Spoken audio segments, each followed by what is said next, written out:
You're listening to an Airwave Media podcast. Hi, everyone. I'm Karen Feinerman. You may know me best from CNBC, and I can't wait for you to join me for my new podcast, How She Does It. We dive into all things women, money, and power, and our dynamic guests explore their journey to the top. Join How She Does It wherever you get your podcasts and learn more at hermoney.com.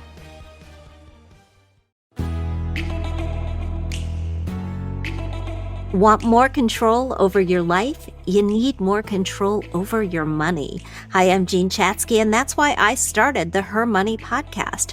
From understanding your money personality to taking steps to earn more, spend wisely, invest for tomorrow, and protect it all, I can help you get there. So join me. Subscribe to Her Money with Jean Chatzky wherever you get your podcasts.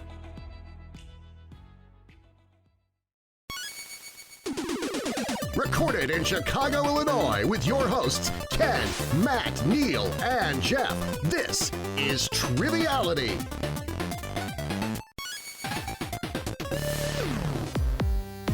Hello and welcome to Triviality, the game where lack of seriousness meets a little bit of knowledge. Here with Jeff and Ken. How are you both today? Good afternoon, Neal. Doing fine. Yep. Is it afternoon or evening? Evening? I believe it's evening. Evening, afternoon, I suppose, on the West Coast. The sun has just begun to dip a little bit in the sky. Yeah. So we'll call it evening. Happy Eurovision week to anyone who celebrates, like I do. To those who celebrate. To those who celebrate. That's why Matt isn't here today. It's also Nurses Week at the time of recording, Neal. Is it To Nurses those who Week? celebrate. To those who celebrate. And then there's also Nurses Eurovision Week where the nurses perform a pop song for their selected country. Oh, that's good TV. That would be good TV. That's why Matt isn't here, though. He actually traveled to Liverpool, England, where Eurovision is taking place in honor of Ukraine, because Ukraine won last year and they weren't able to host it due to the conflict. So Matt followed the twin brothers of Azerbaijan, just like people follow you two around the world, and he's going to go check them out. So have fun, Matt. I don't know what the hell you're talking about. Someone will. That's all that matters. But yeah, exactly. But we have a great show for you today because we have two people that we brought along that are just going to elevate Matt's absence that much more. So we're super excited to welcome back someone who hosted a bonus episode that I believe, Ken, you played with. Was that One Piece? Mm-hmm.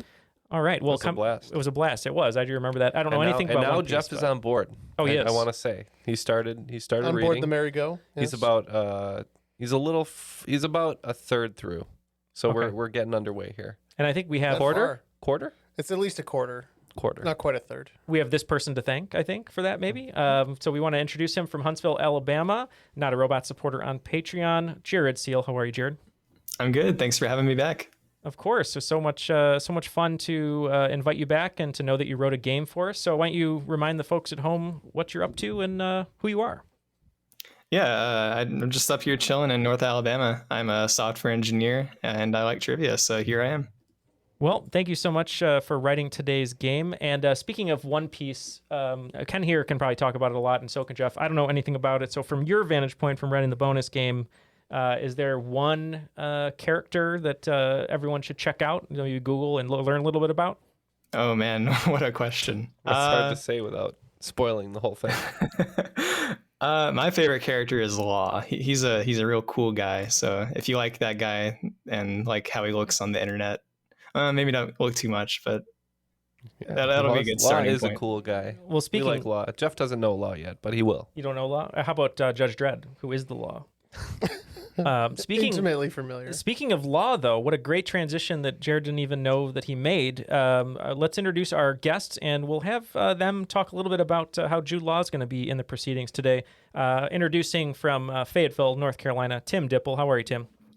I am good. Thanks for having me. Yeah, of course. Thank you for being here. Tell us a little bit about you and the project that you're working on. Yeah, so I am Tim. I am a cybersecurity analyst here in Fayetteville, North Carolina.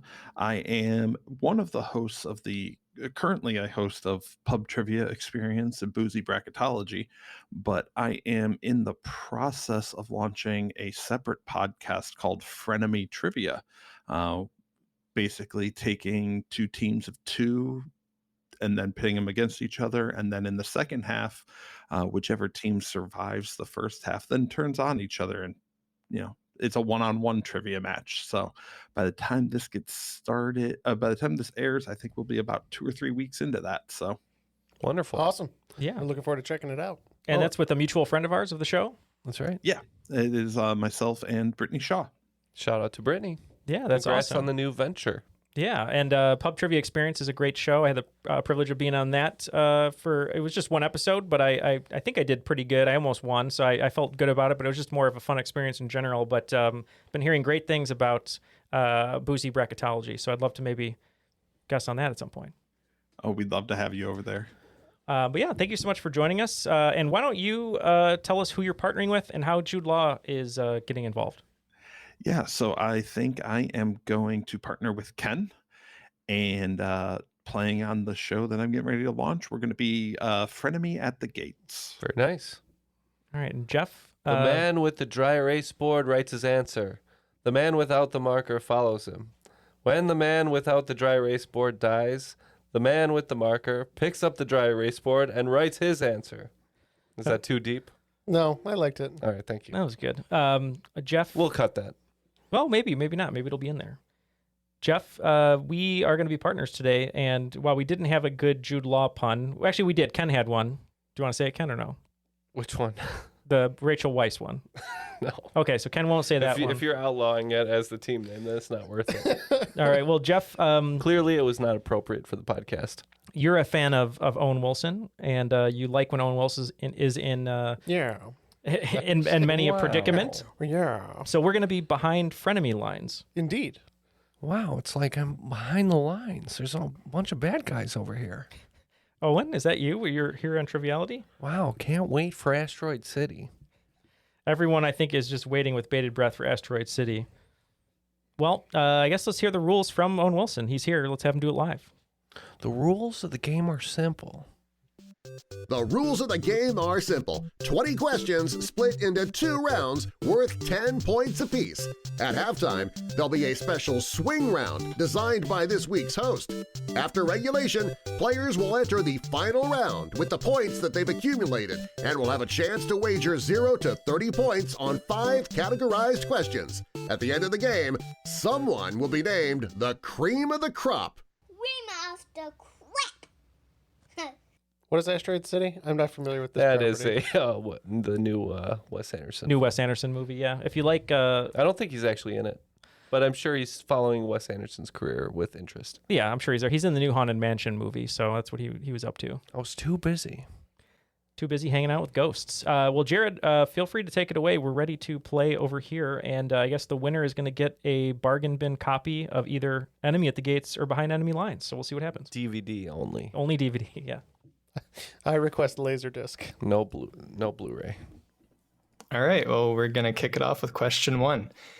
Each of the big 4 leagues in American sports, that is to say the NFL, NHL, NBA, and MLB, culminate their seasons with a championship and a trophy that the winners get to take home.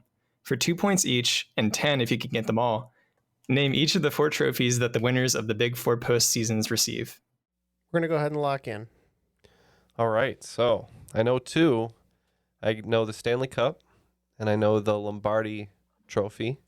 Yeah, those are the 2 I had. I want to say that for some reason O'Brien is standing out, or is jumping to mind. I don't know. I think that's the NBA one. But Okay. I'm down I with know whatever you say on those because I really don't know. I just know what they look like. One looks like a basketball, and the other looks like a bunch of like flags or something. Like pendants, yeah. I honestly didn't know that Major League Baseball had a name for it. I thought it was just like the World Series trophy. That sounds good to me. So we'll say the 2 I said, O'Brien and World Series. Yeah, Jeff and I quickly wrote down the Lombardi for the NFL, named after a team that shall not be named, and then... or rather their coach from their the 50s coach, and 60s, yeah. Stanley Cup for hockey, and then, yeah, we don't really know the basketball one. We wrote down Jerry West, but we think that's the MVP for the finals. And then the baseball one's probably named after some random commissioner, so we have no idea on We just said World Series trophy again on that one. Yeah. So the NFL has the Vince Lombardi Trophy. The NHL has the Stanley Cup. The NBA has the Larry O'Brien Championship Trophy. And the MLB, Neal, has the Commissioner's Trophy. You're knocking on the door of it, but didn't quite get there. Oh, damn. All right, so 6 points for us and 4 for you. Question 2. What sea's name contains root words from Latin meaning middle and earth? Second breakfast.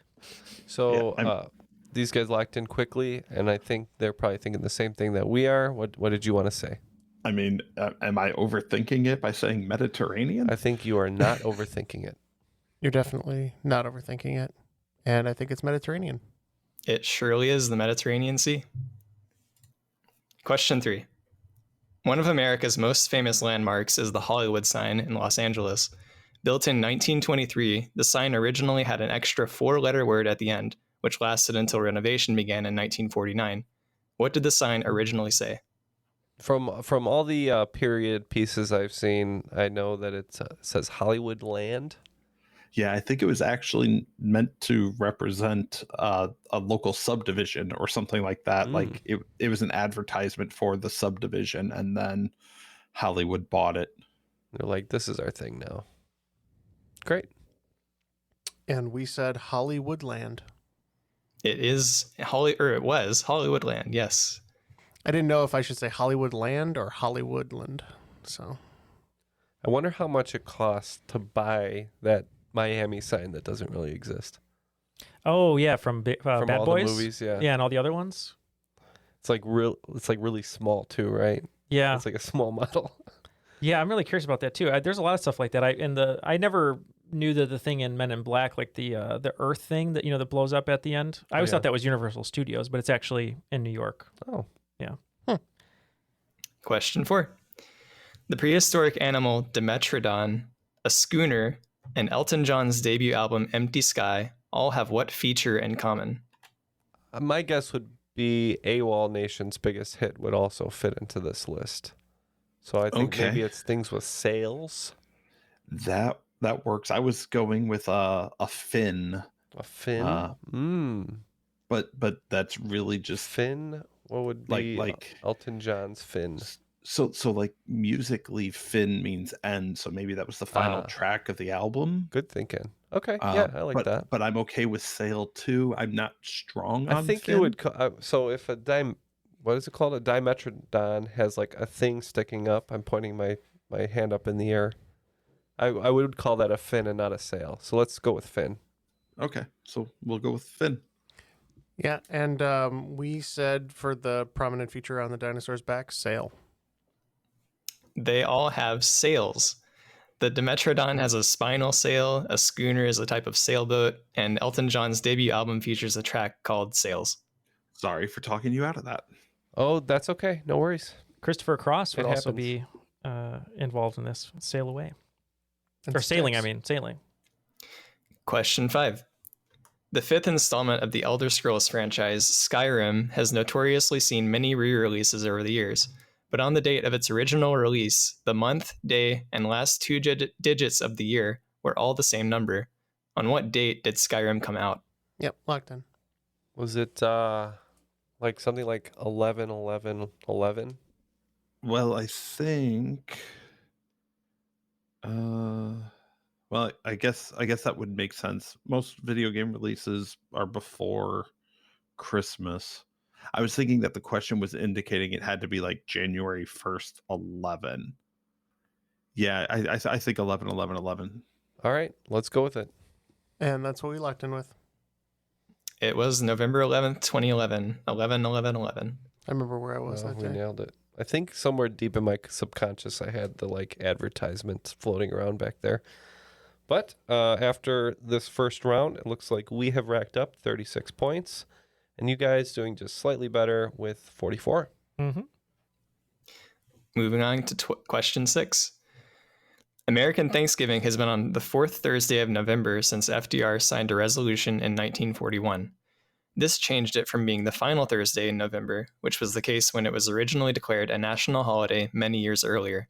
Within 2 years, what was this year in which American Thanksgiving was first declared an official statewide national holiday? Well, he said many, so that's a many. So that's what we're going to lock in with. All right, they're locked in. So did you have an inkling, or should we just pick a year in the 1800s? So I feel like it was declared by Lincoln is actually something that's kind of in the back of my mind. Do you think So it was like a if- little Civil War, like levity? Possibly. And I mean, with Lincoln being when he was, I feel like 1863 covers his entire the 2 years either way covers his entire presidency. I like it. I like it a lot. So we're going to say 1863. So actually, we're pretty close. We guessed 1862. Abraham Lincoln declared American Thanksgiving a national holiday in, Tim nailed it, 1863. Nice. Well done. Yes, well done. But no one says fourscore anymore. You're welcome to say score as many times as you want, as it fits in context, Neal. You can continue on the proud tradition Of saying score? Yeah, you're approaching the 2-score mark yourself. So, What things do you measure in 20s? Cash money. Kind of. dollar bills, y'all. So a score is 20? Yeah. Yes. Okay. All right. Question 7. Without your God-given sensitivity, we would be immersed in greater ignorance at the anguish of AIDS and HIV sufferers, the plight of the homeless, the isolation of lepers, the random destruction of landmines. That was a quote taken from a eulogy delivered at whose funeral given by her brother? Any initial ideas on this one? My first initial reaction is Princess Diana. I feel like she didn't, I believe she did a lot of work with AIDS and HIV sufferers. And, she was always, for the downtrodden. And I think she made landmines her thing. Okay. And had a brother? That I don't know. That's the one part that I don't feel comfortable on. Okay. But everything else I think fits. I like the answer, so let's go with it. Lady Diana Spencer, she did have a brother. Yeah. Mr. Spencer. Mr. Spencer, he owned a bunch of shops in the United States that have weird gifts and posters and stuff. Yeah, we agree. I saw a great thread. Princess Diana's brother is a dildo salesman.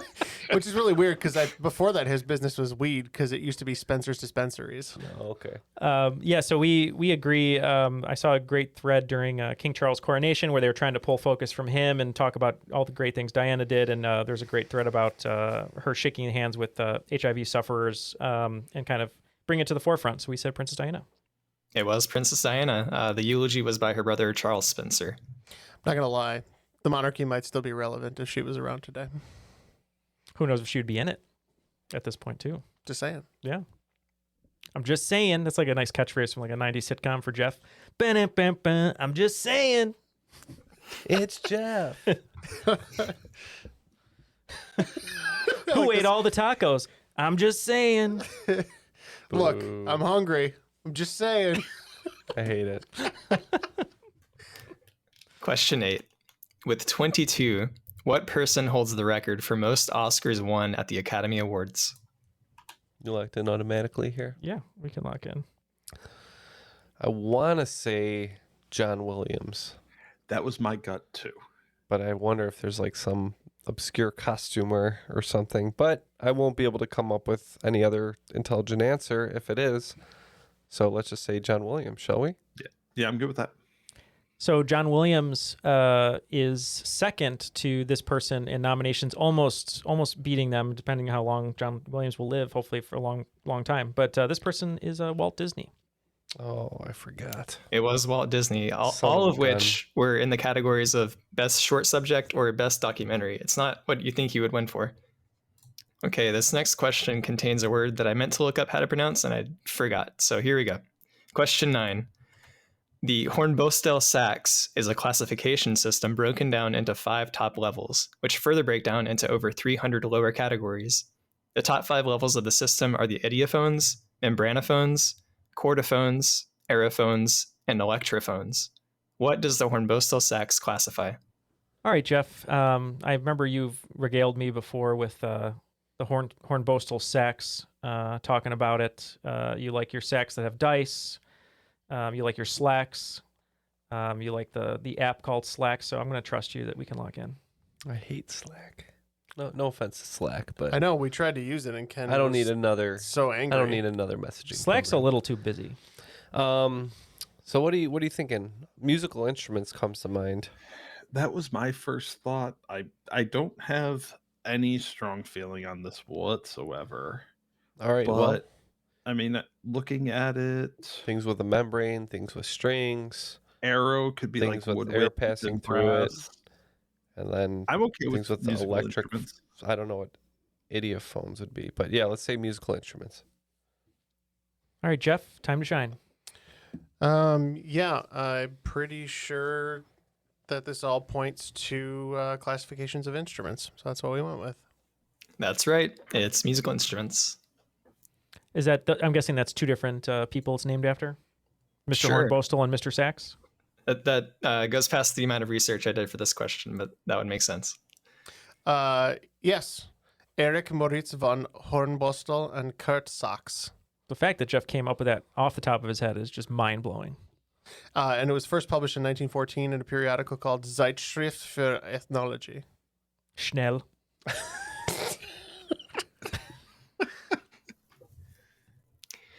Question 10 contains food math. If I order 4 Whoppers from Burger King, 3 Double Downs from KFC, 2 Baconators from Wendy's, and 1 Big Mac from McDonald's, how many slices of bread will I have? So here is my thought. Go for it. So Whoppers, 2 pieces of bread each. That brings us to 8. Okay, Baconators, I'm guessing 2 pieces of bread as well. Right. 2 of those, that brings us to 12. And Correct. then 3 pieces of bread on 1 Big Mac. So we're at 15. Are the Double Downs the things wedged between 2 pieces of chicken? I think so. I'm So pretty no sure bread. that's the chicken with a chicken sandwich. So I had 15. Yeah, I had 15 too. I think he was trying to get us with the Double Downs. Yeah, I think both the Double Downs and the Big Mac are meant to be. We had the exact same math, and we think that Jared was being a little cheeky, so we said 15. I am being a little cheeky. It is 15. So 4 Whoppers is 8 slices. There is no bread in a Double Down. 2 Baconators is 4 slices, and a Big Mac has 3 slices. So after the first half, we have 3 score and 16 points. And you guys have 4 score and 14 points.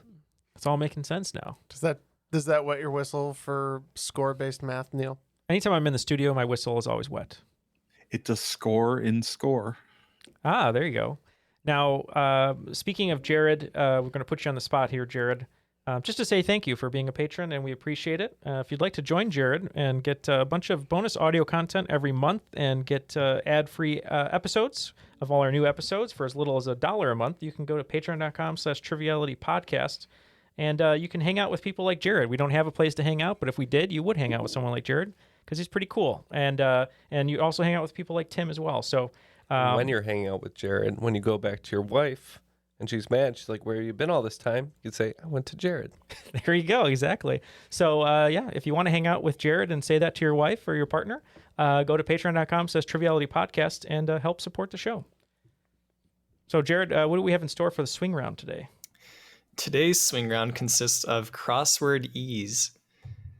So I'm a big crossword nerd, and from doing them, I've learned that certain words appear far more often than others due to their letter makeup being friendly to crossing other words. For each question, I'll give you 3 different clues from some instances these words have been used in the New York Times crosswords, and you just have to give me the correct word. Okay. All right. Number 1, 4 letters, 2-tone treat, snack item since 1912, McFlurry mix-in. Number 2, 4 letters, obsessed captain, Starbucks superior, Melville monomaniac. Number 3, 3 letters, sinus doc, towering figure in The Two Towers, suffix with exist. Number 4, 4 letters, revealer of the wizard, Baum Barker, group with Grammy's 1982 Record of the Year. Number 5, 4 letters, lake bordering 4 states, spooky sounding lake, one of the greats. Number 6, 4 letters, first name in R&B, James with a jazzy voice, place close to Sundance. Number 7, 6 letters. African menace, fly in a jungle, sub-Saharan scourge. Number 8, 4 letters. Daughter of Cronus, Greek goddess of marriage, Juno's Greek counterpart. Number 9, 4 letters. Olympic poker, it can have a French or pistol grip, tool for a duel. And number 10, 3 letters. Neighbor of GA, in the manner of, cookbook phrase. All right, we'll work on these crosswords, and we'll be right back after these messages. Hey guys, Matt here. Just sending you a quick reminder that this Saturday at 7 p.m. Eastern Time, I'll be hosting a live trivia game on my Twitch channel, twitch.tv/trivialitymatt, and you can play along on the TrivNow.app. And if you miss it and you're listening to this a little bit later, it's actually going to be saved on the page. And we're going to be doing these every third Saturday of the month. So be on the lookout and make sure you like and subscribe. We are back, and we had a great time coming up with these crossword clues. So let's hear the questions one more time, and we'll give our answers. All right, so number 1 was 4 letters, 2-tone treat, snack item since 1912, McFlurry mix-in. All right, so for this one, we had Oreo. A mutual friend of ours might say Hydrox is better, but we locked in with Oreo. Wow, is that mutual friend me? Do you also like Hydrox better? No. Oh, okay. I was gonna say that just to stir up controversy. It was Oreo. Number 2, 4 letters. Obsessed Captain, Starbucks Superior, Melville Monomaniac. For this one, we said Ahab. Yep, we also said Ahab. It was Ahab. Number 3, 3 letters. Sinus Dock, towering figure in the 2 towers, suffix with exist. And I just realized what the sinus doc was referring to, but we finally landed on ent. Yeah. I get it too. Yeah, I'm assuming you're talking about an ear, nose, and throat. Yeah, we said ent. Yep, ent is correct. You know, when you go to the ENT and they stick the probe down your nose to like look with the camera, they always say, "Hello, my precious." Neil, where are the Entwives? That's what I want to know. The Entwives? Where are Well, they? they started in Orange County. Then there was a Beverly Hills. And then there was a Miami. And then there was an Atlanta. Got it. Yeah. Okay, number 4, 4 letters. Revealer of the Wizard, Bomb Barker, group with Grammy's 1982 Record of the Year. We said Toto. Yeah, that's not even their good song. We said Toto. That's a good song. Yeah. Number 4 was Toto. A lot of people don't know, speaking of John Williams earlier, that's his son who leads that band. Yeah. I was just about to say the exact same thing. Is that true? Like a whole super group of like musicians' kids? Yeah. I think it was only for a period in the 80s. I don't think it's long term, but yeah, he definitely fronted Toto. Yeah, that's really cool. And as Jeff knows, from looking at court files, you never want to say that you're the revealer of the wizard because that'll get you in big trouble. Number 5, 4 letters, lake bordering 4 states, spooky sounding lake, one of the greats. A wizard is never late. He arrives precisely when he means to. We said Erie. Yeah, we said Erie. And Jared, I don't know if you've ever seen Erie, Indiana, the TV show, but you should check it out. I have not, but that's correct. Number 6, 4 letters, first name in R&B, James with a jazzy voice, place close to Sundance. And on this one, we went with Etta. Yeah, we thought the first 2 clues were both about the same person, and we took a stab and said Etta for Etta James. Etta's correct.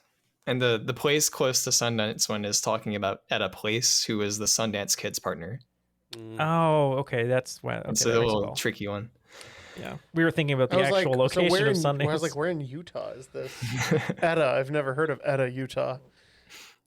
Number 7, 6 letters, African menace, fly in a jungle, sub-Saharan scourge. So, Tim, you had a different idea. What was that one? So for a brief second, I considered dengue, which fits, but you talked me out of that one. Yeah, we went with, I think that's a really smart answer, but it may be too hard for a crossword puzzle. So we said tsetse. We too said tsetse. Tsetse is correct.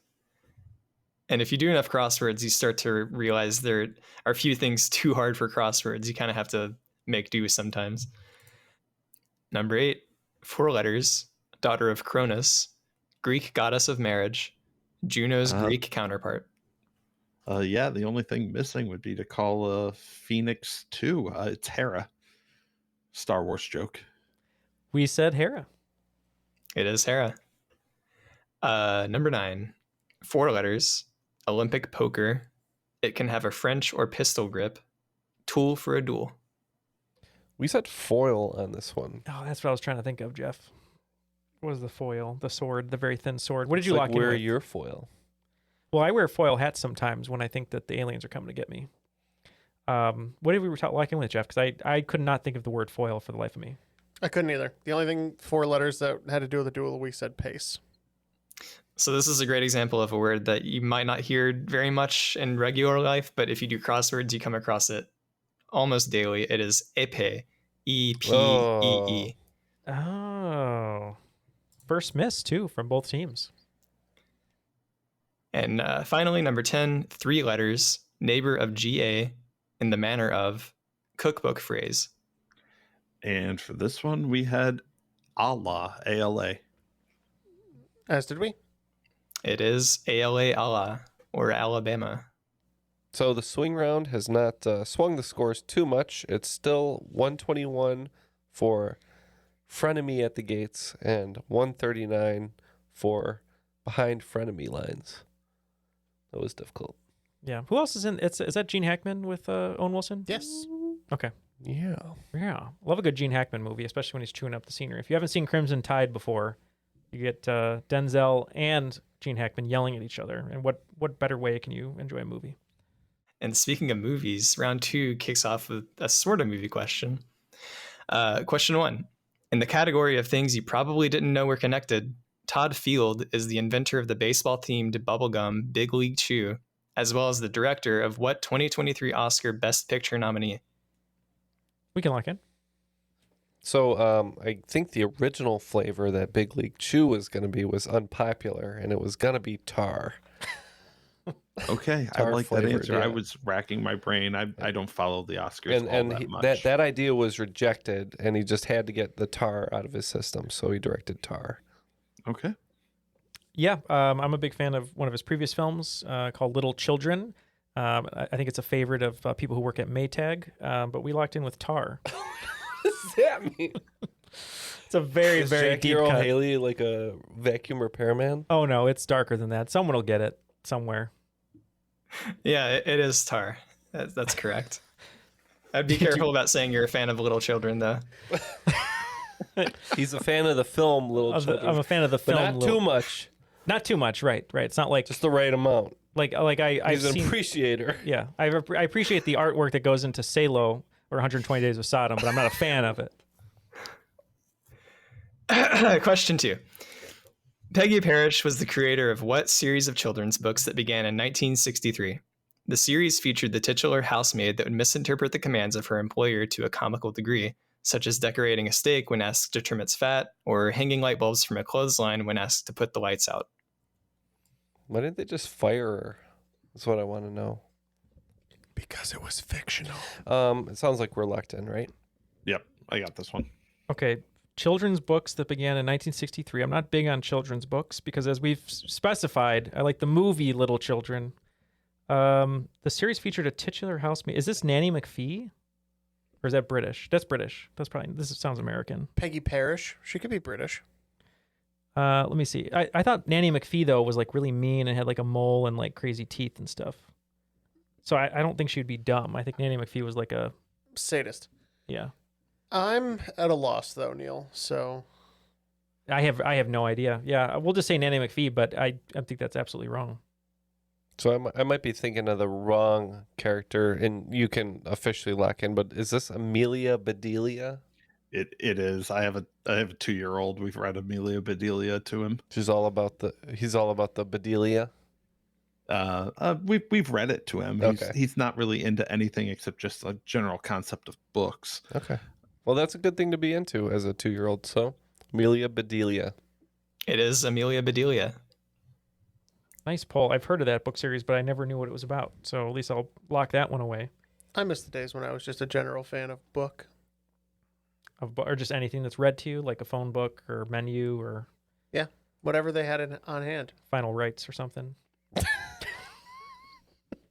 Just casually reading the Final Rites on a nice Saturday evening. Yeah, You know those? You know those go to sleep while we read you a boring story podcasts? Yeah. They should do one that's Final Rites. I'll tell you what. Anytime Pretend that you're dead. anytime my parents read their will to me, it put me right to sleep when I was 3. Hey guys, I'm gonna bookmark the Final Rites episode. It's very comforting to know I'd be taken care of, if you know what I mean. You're swaddled by the will. I'll take care of you, Jeff. In an equally somber topic, question 3. The International Nuclear Event Scale is used to measure the severity of nuclear accidents. To date, there have only been 2 accidents to be rated at the top of the scale with a score of 7, one being the infamous Chernobyl disaster, and the other being what earthquake-originated disaster that took place in 2011. Yeah, I'll give you 5 points if you can identify the country the disaster occurred in, and full points if you can name the power plant. I was actually in Korea when this happened. Oh, really? Oh, that must have been a little freaky. Not little bit. terribly close. Okay, so obviously Japan. Yep. And Then- I think it's Fukushima. Yeah, I agree with you, and I think Fukushima's the name, maybe the name of the plant and the prefecture. So yeah, Fukushima. Yep, we said that this took place in Fukushima, Japan. It was the Fukushima power plant in Japan. That's right.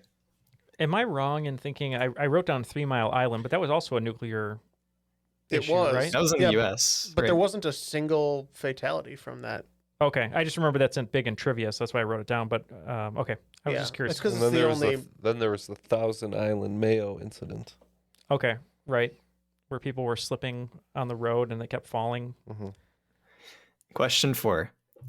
Felicette was an animal launched into space by the French space program in 1963, and she remains the only animal of her species to have ever survived spaceflight. What kind of animal was she? According to Guardians of the Galaxy 3, Cosmo also is still with us. Well, I mean, based on the name, I was thinking maybe a cat, but Yeah, it was kind of between cat and cockroach, and cat sounds nicer, so let's go with cat. No, I think we want to send a cat because a cat is sexy. A pig is not. You cannot put lipstick on a pig and make it kiss you.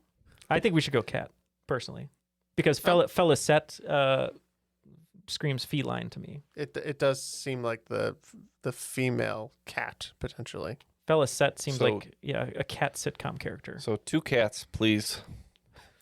And a cat you shall receive. Felicette was a cat. I think originally it was called Felix the cat, but they discovered it was female, so they feminized it. Question 5. This question is going to be a little mini swing round where I'll give you 5 figures of American folklore, and you have to tell me if they were a real person that lived and breathed and died, or just something someone made up one day. You'll earn 2 points for each correct answer. So number 1, Pecos Bill. Number 2, John Henry. Number 3, Johnny Appleseed. Number 4, Paul Bunyan. And number 5, Davy Crockett. All right, Tim. I think 2 of these are real characters or people. okay. I Like- mean, Davy Crockett is the one I know. Davy Crockett, definitely real. Yeah. Killed at the Alamo. They're all real Right. characters, Ken, if you know what I mean. And I think Johnny Appleseed is a real person, but his exploits were exaggerated. The others, I'm pretty sure, are just tall tales. It's like Paul Yeah. Revere, like somebody else was slinging more apple seeds, or Sure. I'm good with that. I was 50-50 on Appleseed, but So the 2 reals are Appleseed and Crockett. we said maybe not his name, but Johnny Appleseed was real. We said Davy Crockett was real, and we also thought John Henry was potentially real. I agreed with you on that one because I think he was real, and then they catapulted his legend bigger. But we know Patrick Swayze portrayed Pecos Bill, so we knew that one was fake. Yeah, pretty sure Paul Bunyan and his blue ox are made up, but Okay, so I'll go through them once more and I'll tell you whether they are real or made up. So 1, Pecos Bill, he is made up, not a real guy. 2, John Henry was real, though his legends embellish his feats quite a lot. Number 3, Johnny Appleseed was real. His name was actually John Chapman, though. Number 4, Paul Bunyan, made up. There was no Paul and no Big Blue Ox.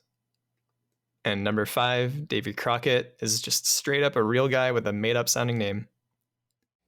After the first half of the second round, it looks like we are in striking distance. It is now 169 to 179. The enemy is at the gates, or the frenemy is at the gates, I should say. And behind the lines. Do you know who's in the movie Striking Distance? No. Bruce Willis. Takes place on a boat.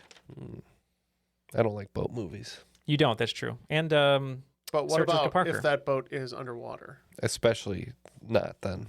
No, he would. The movie that would break Ken would be a movie that takes place in a boat that's underwater that is cast only with kids.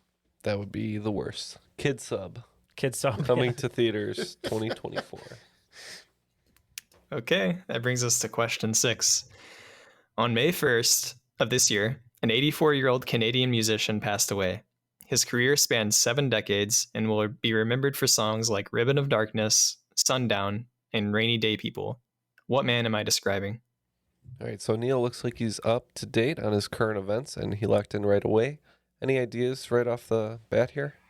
I should, and I know I'm going to know it as soon as I hear it.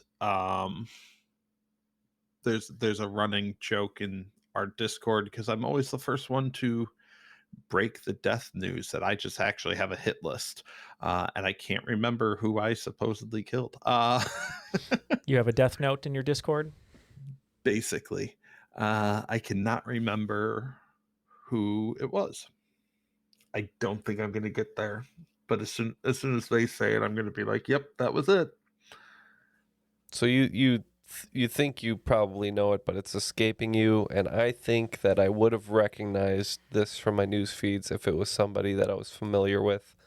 So we're just going to apologize to Neil Young because he's still with us and say Neil Young. I'm sad that this is how I found this news out, but it's someone I liked quite a lot, according to Neil, and the other clues fit with what I know. Bela Fleck? No, Bela Fleck's American and much younger, but that's a really random poll, by the way. But no, someone I've made reference to on this show quite a lot, famous for a song called "The Wreck of the Edmund Fitzgerald." Wow, it's Gordon Lightfoot. Oh, that's it. Yep, Gordon Lightfoot. Of course, it's a guy named Gordon. Yeah, from he's Canada. Canadian. Gordon, the fisherman as well. Question 7. The story behind a popular American beer's name is a bit unclear, with one account disputing the popular lore by claiming the only prizes awarded by the executive committee at the 1893 World's Columbian Exposition were bronze medals. What beer brand is this quote referring to? That makes a lot of sense, Jeff. We can lock in. And knowing what the beer is and that you've written down, I can smell someone drinking it. Did you write down Heineken? Did not write down Heineken. Did you write down Pabst Blue Ribbon? We did. Do you agree with me, Tim? I do. That's the first one that jumped to my mind. All right. The quote claims the prize for the competition was just a bronze medal, but one way or another, Gottlieb Pabst began to tie blue ribbons around his beers to promote them, leading to the brand Pabst Blue Ribbon. Ribbons did not help the taste, though. You're supposed to dip them in. Well, we have the Chicago. You're supposed to dip the ribbons. That's why. I thought you were supposed to take the ribbon and hang it on your doorknob to tell people you've made good decisions that evening. Well, we have the Chicago special or Chicago handshake here, which is the tall boy of Pabst Blue Ribbon and a shot of Malort. You'll be shaking hands with the toilet. Question 8. According to tradition, the names Balthazar, Melchior, and Gaspar are associated with what trio of men? So I'm pretty positive on this one. I think this is a group of men who brought progressively worse and worse gifts to a certain person who was born. Yeah, so you're saying the 3 wise men? Yeah, the 3 wise men, the 3 magi, the 3 kings, whatever you want to call them. That's it definitely felt biblical, and I couldn't get away from the men thrown in the fire, but that was Shadrach, Meshach, and Abednego. The bumblebee, that's right. If anybody wants to bring me gifts on my birthday, I'll take gold. You can leave the frankincense and myrrh behind. That's fine. Correct me if I'm... Oh, go ahead, Jeff. I was to say, I don't know. I don't really know if anybody knows what myrrh is, so you might have something valuable on your hands. Okay, there, bring me it all, and then I'll sift through it later. I believe isn't myrrh used in like embalming? It might be. Excellent. I've been looking for some of that. It's a great gift for a newborn. Some embalming oils. Yeah, we said that these men brought spearmint lifesavers, a jar of nugget, And a travel-sized toothpaste. nougat, a travel-sized toothpaste, and then a copy of Amelia Bedelia. So we said 3 wise men. Yep, 3 wise men, 3 kings, 3 magi, what have you. That's the name. The names they're traditionally gone by. One was much wiser than the other two, though. Let's face it.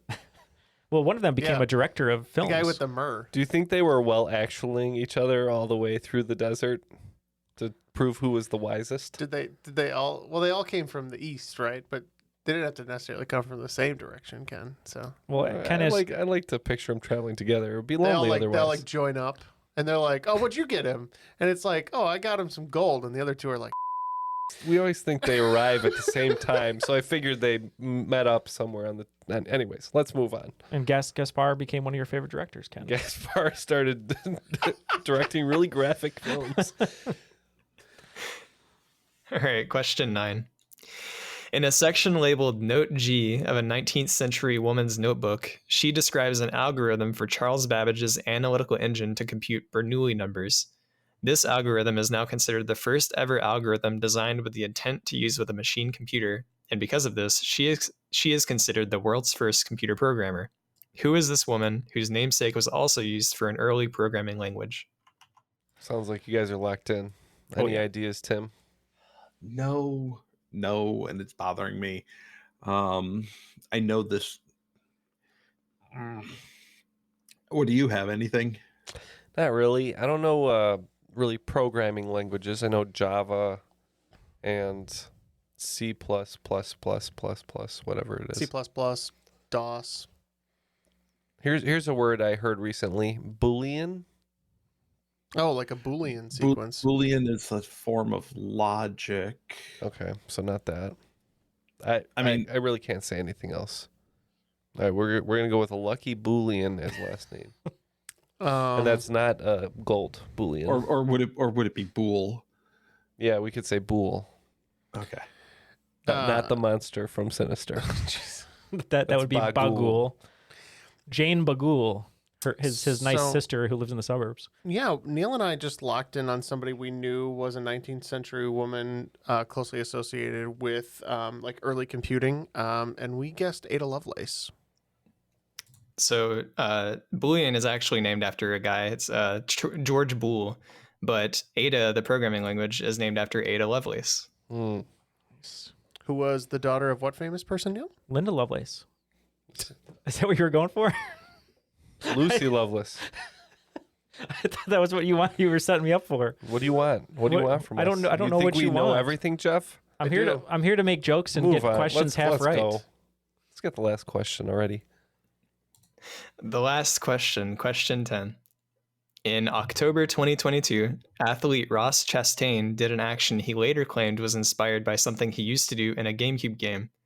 The action drew media attention from people both praising his creativity and daringness, as well as expressing concern for the potential danger that his action presented.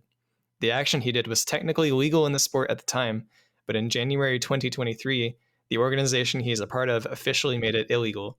What sport does Ross Chastain participate in? So Jeff, I know you want to say it. Who's the parent? Who's the father? Lord Byron is her okay. her very famous father. Lloyd Byron. Lord. Oh, Lord Byron. I was thinking of somebody else. So do you think he spiked somebody off of a ledge? Is that? Do you think that was the action?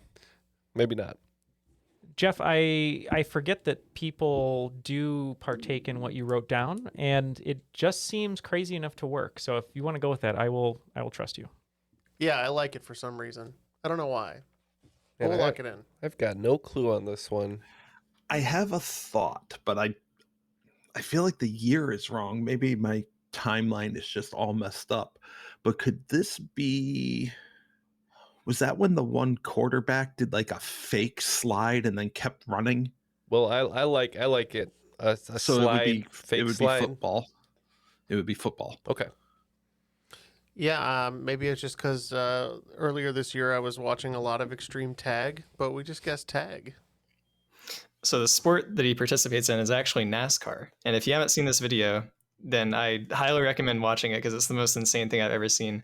And I don't even watch NASCAR. But what he did was he rode the wall at the finish, like on the outside of the track, to not lose any speed on the turn. And I did see that. By doing that, he was able to overtake 4 other drivers and finish in 5th place.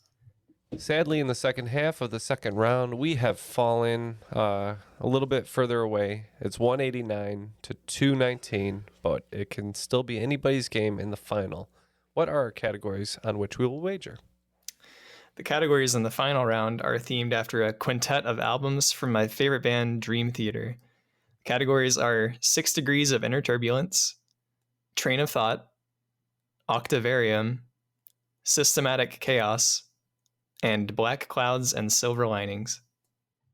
The wagers are locked in, and it's 30s all the way down for both teams. We're both going for the gold, so let's have the questions. Okay, question 1 in the category of 6 Degrees of Inner Turbulence. 6 Degrees of Kevin Bacon is a game in which a player tries to connect an actor to Kevin Bacon with a chain of movies that share actors. The degrees of separation lead to what's known as their Bacon number.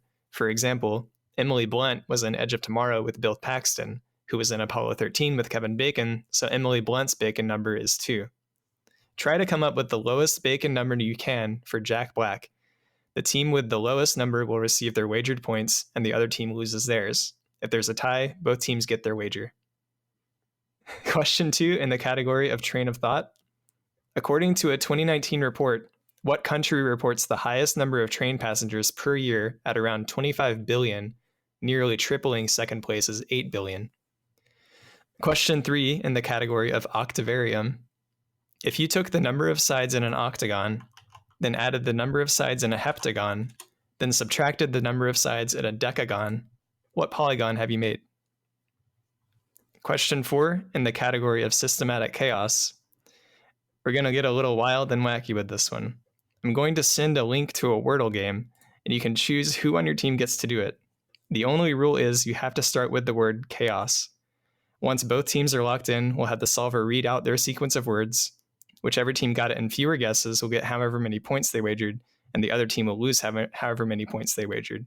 If both teams tie, then both teams will receive the full amount of points they wagered.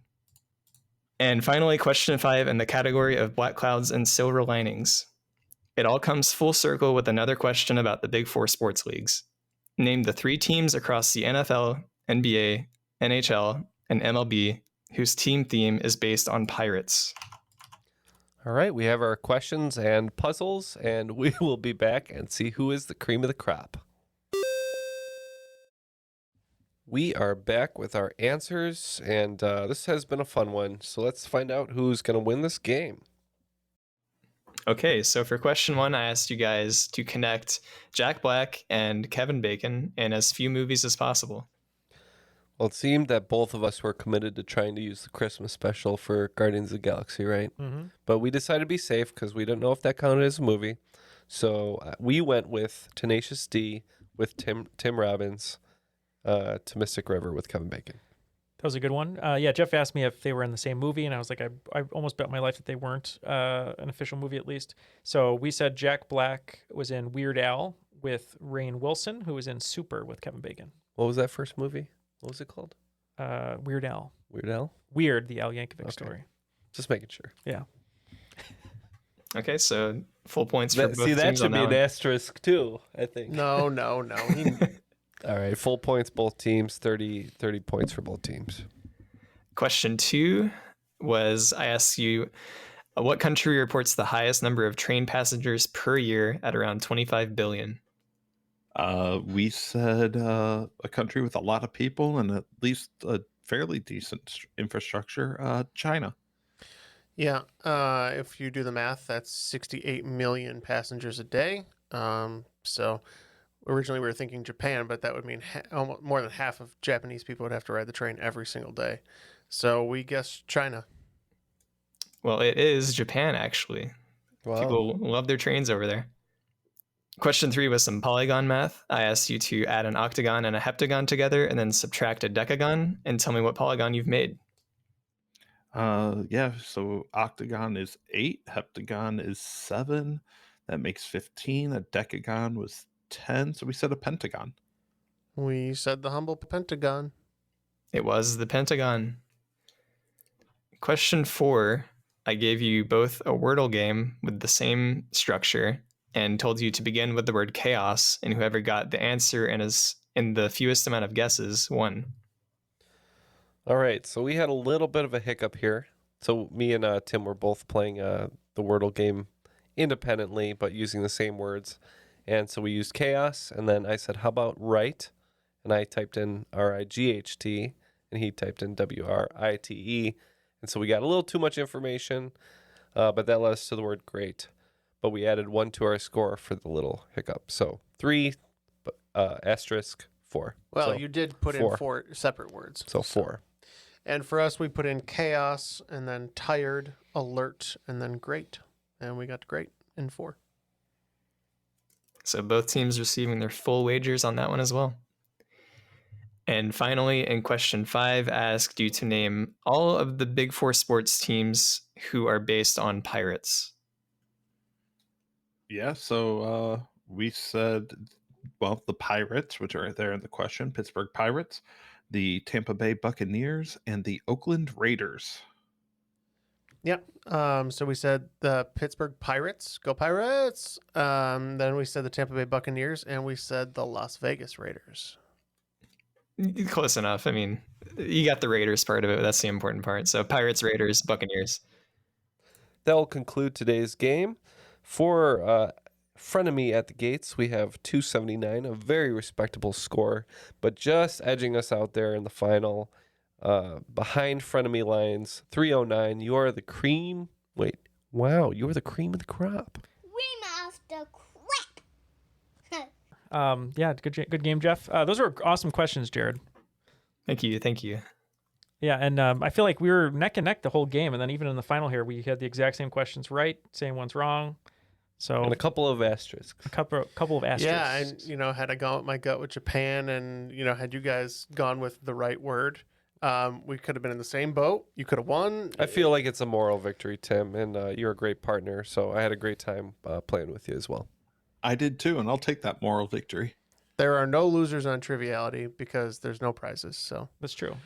And you can carry that moral victory. I guess the prize is we spent an hour and a half playing trivia with fun people. That's right. There you go. You can carry that moral victory over to your new show. Where can people find it? What's it called? And any other final words before I let you go? Yeah, so it's called Frenemy Trivia. It should be, by the time this airs, probably 3 episodes out. And anywhere you find your podcast, you can find it. All right, please check that out, people. And Jared, we couldn't have had such a great time without you today. Can you please give any shout-outs that you wish? Yeah, shout-outs to all my friends that helped me test this game. You know who you are. And shout-outs to all you guys for helping me have a great, Wednesday night. Yeah, thank you so much. We appreciate you spending time with us. It's always great to hang out, play trivia, as Jeff said. Points don't matter, but it's the friends we make along the way. That's what really matters. And we want to give a shout out to Airwave Media, our network. And they have such great shows as The Scientific Melody. How about When Things Go Wrong? I do like Schadenfreude, so yes. And Ben Franklin's World. I am interested to see what disease he got when, so I'd like to learn that. Check those out at airwavemedia.com. And that'll do it for today's show. Once again, I want to thank Jared and Tim for joining us today. For Jeff, Neal, Matt doing whatever he's doing, and myself, Ken, that was Triviality.